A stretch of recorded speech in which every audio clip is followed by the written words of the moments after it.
नमस्कार दोस्तों, हमारी आज की कहानी है।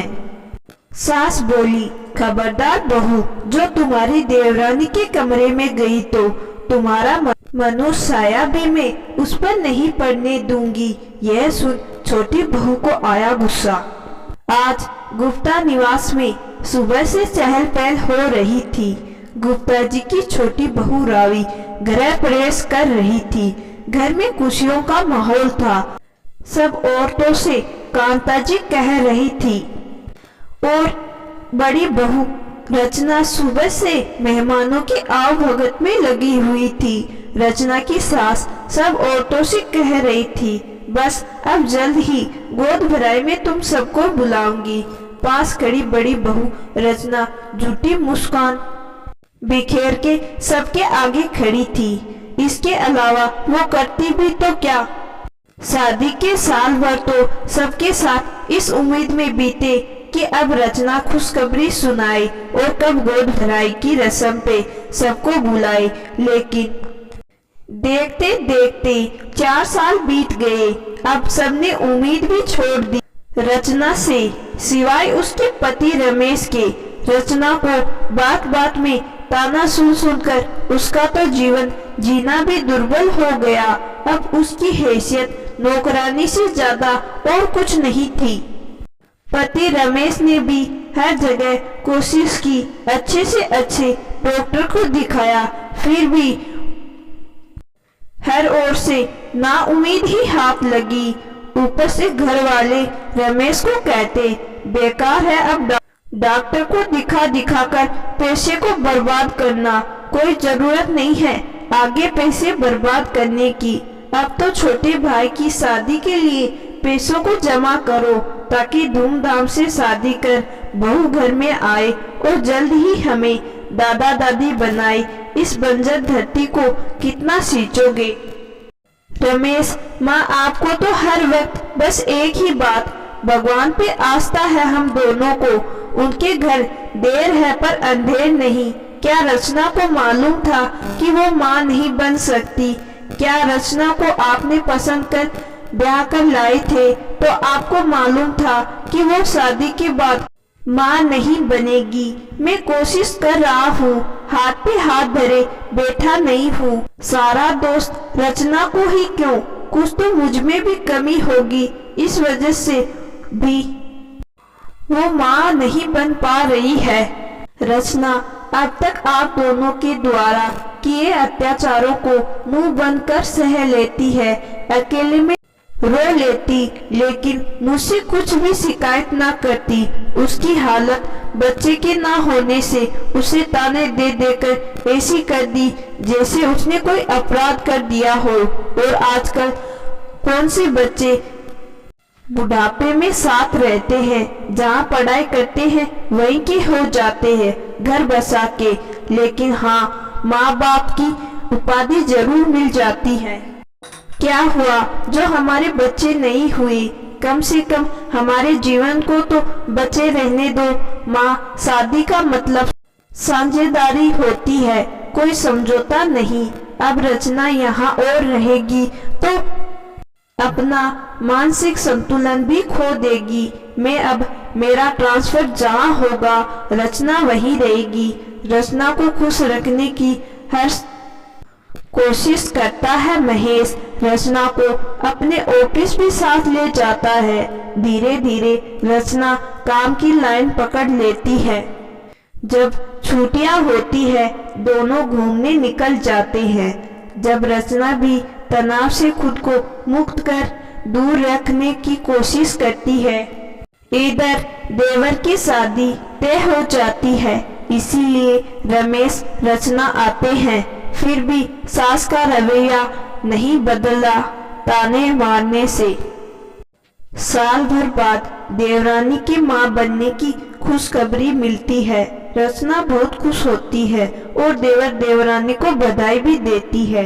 लेकिन देवरानी अपनी जेठानी रचना से उसी वक्त वादा ले लेती है कि वो उसकी गोद भराई में जरूर आएगी। इधर सास को इस बात का पता चलता है तो वो साफ मुकर जाती है। उस बंजर का मनुष्य साया भी मैं तुम पर ना पड़ने दूंगी। तो छोटी बहू रानी कहती है, भाभी बंजर नहीं है, आपकी सोच बंजर हो गई है। आपने भाभी के साथ जो भी सलूक किए, इस कारण अंत में परेशान हो भैया भाभी को ले गए और ये घर छोड़ दिया। और अगर भाभी ना आएगी तो मैं भी गोद भराई की रस्म नहीं करूंगी मम्मी जी। लेकिन सास ने रचना से फोन पर बात की और बोली, खबरदार बहू, जो डिलीवरी के समय छोटी बहू के कमरे में गई तो मुझसे बुरा कोई नहीं होगा। सास की बात सुन रचना बहुत दुखी हुई। कुछ दिन बाद रचना भी अब खुशखबरी देने को है। भगवान के घर देर है अंधेर नहीं, ये कहावत रचना और रमेश के जीवन में 7 साल बाद सच हुई। अब घर वालों को मालूम पड़ा तो सबके मन में खुशखबरी को सुनते ही सास का स्वभाव भी बदल जाता है। खासकर सास जो हमेशा उसे बंजर कहती थी। बड़े धूमधाम से देवरानी रावी की गोद भराई की रस्म होती है। सास अब रचना और रमेश को भी यहीं रहने को कहती है।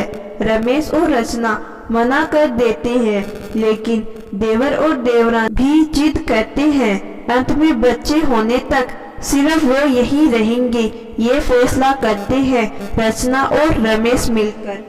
लेकिन अगले ही पल जीवन का पासा पलट जाता है। दर्द का सैलाब आ जाता है। एक दिन रावी का पैर फिसलने से रावी गिर जाती है। इसीलिए डिलीवरी के समय डॉक्टर बच्चे को बचा नहीं पाते। घर में खुशी की जगह मातम छा जाता है। जो सास रावी के आगे पीछे घूमती थी, वो अब रावी को पूछती तक नहीं। अब सिर्फ रचना और रचना जुबान पर रहती है।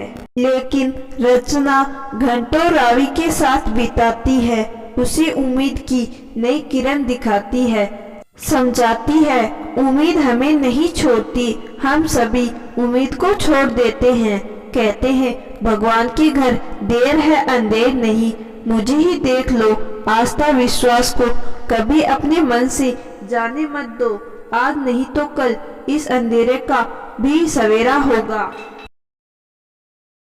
रावी रचना से बिलक बिलक कर कहती है, भाभी भगवान को ऐसा ही करना था तो मुझ में माँ बनने की ललक ही क्यों जगाई।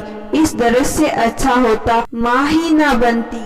लेकिन सास कोशिश तो बहुत करती रचना और रावी को अलग रखने की, लेकिन रचना रावी को अब किसी हालत में अकेला नहीं छोड़ती। आखिर वो दिन आ ही जाता है। रचना एक प्यारे से बेटे को जन्म देती है। सास जैसे ही बच्चे को गोद में लेना चाहती है, रचना रावी को बुलाकर कहती है, ये लो रावी मौसी, संभालो अपने लाडले को। रावी बच्चे को अपने हृदय से लगाकर फूट फूट कर रोने लग जाती है। उसे वो पल याद आ जाते हैं, कैसे वो हॉस्पिटल में पागलों की तरह तड़प रही थी। कोई उसे उसका बच्चा लाकर बस एक बार दे दे।